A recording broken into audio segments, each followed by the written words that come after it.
Salut, vous êtes bien sur la chaîne de Causerex. Aujourd'hui une vidéo un peu particulière, premièrement parce qu'on est dans un endroit tout simplement magnifique, et deuxièmement parce qu'on est avec un scooter, et en plus qui n'est pas le mien. Alors vous avez déjà vu des scooters sur la chaîne, notamment parmi mes premières vidéos, mais ce scooter, comme je vous l'ai dit, ce n'est pas le mien, mais je vais quand même vous en parler et vous le présenter, parce que ces derniers jours j'ai pu pas mal rouler avec. J'ai fait environ 600 km si je dis pas de bêtises, 634 km, voilà. Donc je vais vous en parler, je vais vous dire ce que j'en pense, etc. Donc c'est un Sim Symphony SR 125, et quand on le voit comme ça, on dirait vraiment un 50. Eh bien non, détrompez-vous, c'est un 125 cm3. Alors ce petit 125, il a un aspect de 50, mais il a plusieurs éléments qui pourraient le trahir, comme quoi c'est un 125. Premièrement, j'ai envie de dire son pot d'échappement qui est quand même plus gros que sur un 50. Ses roues, et oui, les roues sont un peu plus grandes que sur les scooters 50 d'une manière générale, ou encore son compteur qui va jusqu'à 120. Et en général, les compteurs de 50 vont jusqu'à environ 80, si je dis pas de bêtises. Alors ça fait vraiment longtemps que je n'avais pas roulé avec un scooter, ou que je vous avais pas présenté un scooter sur la chaîne, donc même moi ça me fait un peu bizarre. Mais voilà. Donc en termes de freinage, voilà, on va parler du freinage, on va commencer par ça parce que c'est quand même un élément important. On a un frein à disque à l'avant sans ABS et un frein à disque aussi à l'arrière et sans ABS non plus. Ce qui est surprenant d'avoir un frein à disque à l'arrière, parce que normalement on a un tambour en fait, tout simplement, la plupart du temps, mais là ce sont bien deux freins à disque, et à l'avant et à l'arrière. Enfin, un frein à l'avant, un frein à l'arrière, vous m'avez compris.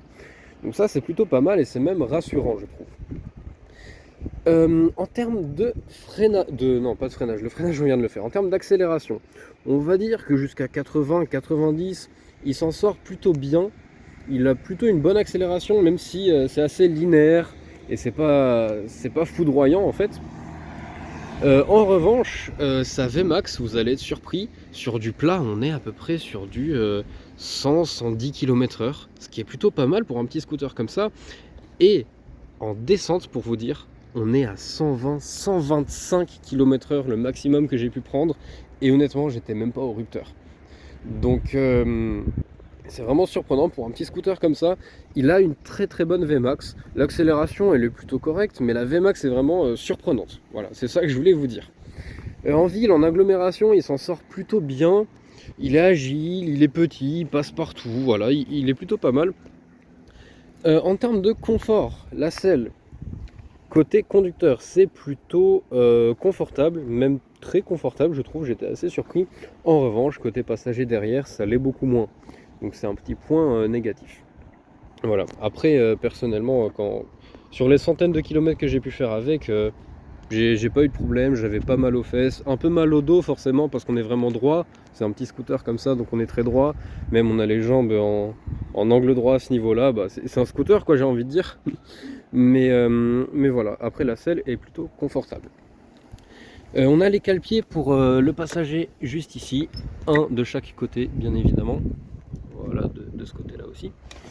Ici on a un petit vide-poche, il n'y a pas beaucoup de place, mais bon c'est toujours cool. On peut ouvrir la selle, mais par contre il faut les deux mains, parce qu'il faut une main qui tourne la clé à ce niveau-là et une main qui soulève à ce niveau-là. Je vous reprends dans une seconde. Maintenant que la selle est ouverte, parce qu'il me fallait les deux mains comme je vous l'ai dit, on a un tout petit coffre, vraiment il est assez petit, je trouve ça un peu dommage. Honnêtement, vous savez, j'avais un zip avant, enfin vous le savez peut-être pas, sûrement pas, mais bref, j'avais un zip 54 temps, et le coffre était plus grand sur le zip. Donc voilà, je trouve ça un peu dommage. On peut juste mettre un sac à dos, éventuellement une petite bouteille d'eau, mais c'est tout. Ici, on met l'essence, voilà. Donc je trouve ça dommage que le coffre soit si petit, surtout que quand on le regarde comme ça, on pourrait croire qu'il s'arrête à ce niveau-là, et pas à ce niveau-là. Mais voilà. C'est un petit point négatif, c'est pas très grave, on va pas chipoter. Faut bien fermer la selle par contre, parce que sinon, ça se ferme pas trop. Enfin, ça se verrouille pas trop. Voilà, pour continuer en termes de commodo, c'est très basique, feu de croisement, plein phare, clignotant, klaxon et le démarreur électrique avec le frein arrière où il faut freiner en même temps.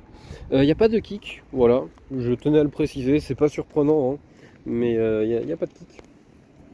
Donc en termes de compteur, vous l'avez vu tout à l'heure, ici on a les voyants de clignotant, le voyant moteur qui reste allumé parce qu'il y a un problème. Et on a une sorte de petite bulle comme ça à l'avant. Bon, pour être honnête, c'est seulement esthétique, c'est pas ça qui va dévier le vent. Quand on est même à 90-100, On a énormément de vent dans le casque en fait et c'est très très désagréable. Et je vous parle pas quand on est à 110, 120. Mais voilà, c'est clairement esthétique. On dirait qu'ils ont essayé de faire une petite continuité comme ça avec la petite bulle. En termes d'éclairage, la nuit, j'ai pas pu tester malheureusement, donc je peux pas vous le dire. Ça m'a l'air d'éclairer comme un Scout 125 quoi, donc pas très bien à mon avis. Peut-être que je me trompe, dites-le moi dans les commentaires. On va le démarrer. Vous allez écouter un peu le bruit. Alors, voilà, on l'a démarré. Il me fallait les deux mains bien évidemment. Donc en termes de sonorité, voilà, rien de très particulier. Un bruit normal de 125 4 temps. Il n'y a pas de compte tour, ce qui n'est pas surprenant sachant que c'est un petit scooter comme ça. Donc ici, attendez, je vais vous le montrer quand même. Enfin, je vais mettre le contact. Donc ici, on a la jauge à essence, l'heure, mais bon là c'est pas du tout à l'heure, et le trip. Et on peut appuyer ici pour avoir le kilométrage total. Donc voilà, trip, kilométrage total et l'heure. Donc c'est assez basique, mais finalement c'est basique, mais on lui en demande pas plus. C'est un petit scooter, c'est pas ça qui va nous emmener à l'autre bout du monde. Quoique, remarque, ça serait possible. Mais voilà, faut pas trop lui en demander à ce petit scooter. En termes de rétroviseurs, ils sont plutôt pas mal. Je vous reprends, il y avait un camion qui passait, désolé.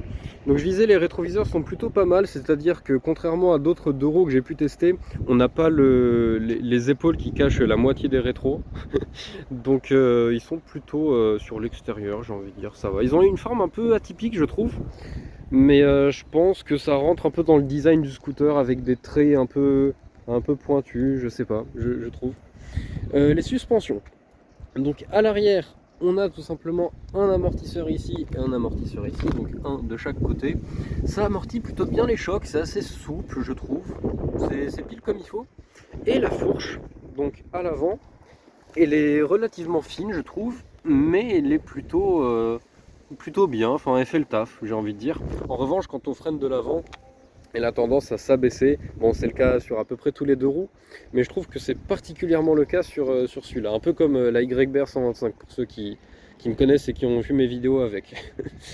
Qu'est-ce que je pourrais vous dire d'autre? Je pense que c'est à peu près tout. De toute façon, c'est pas une vidéo très longue parce que je connais pas vraiment bien le scooter comme si c'était le mien. Ah oui, quand on est assis, on peut bien poser les deux pieds à plat, enfin sur le sol, il n'y a vraiment aucun problème à ce niveau-là. Les béquilles, est-ce que je vous ai parlé des béquilles ou pas? Je sais plus, je crois que non. Donc on a une béquille centrale et une béquille latérale, ce qui est toujours bien, c'est pas du tout le cas sur la plupart des scooters. Donc c'est bien qu'ils aient mis deux béquilles. Même si sur un scooter ça n'a pas une grande utilité d'avoir et une béquille centrale et une béquille latérale, contrairement à une moto, où la béquille centrale permettrait de faire l'entretien de la chaîne. Bon voilà, c'est toujours pratique, ça peut toujours être utile d'avoir deux béquilles. Je pense qu'on a à peu près fait le tour. Dites-moi pour ceux qui ont ce scooter si j'ai pu oublier des points. Voilà, dites-le moi dans les commentaires. J'espère que ma vidéo vous aura plu. J'espère que la vue vous plaît parce que c'est pas tous les jours qu'on voit ce genre de choses. La mer et la montagne. Bref, on se retrouve pour une prochaine vidéo. C'était Cozorex. Salut!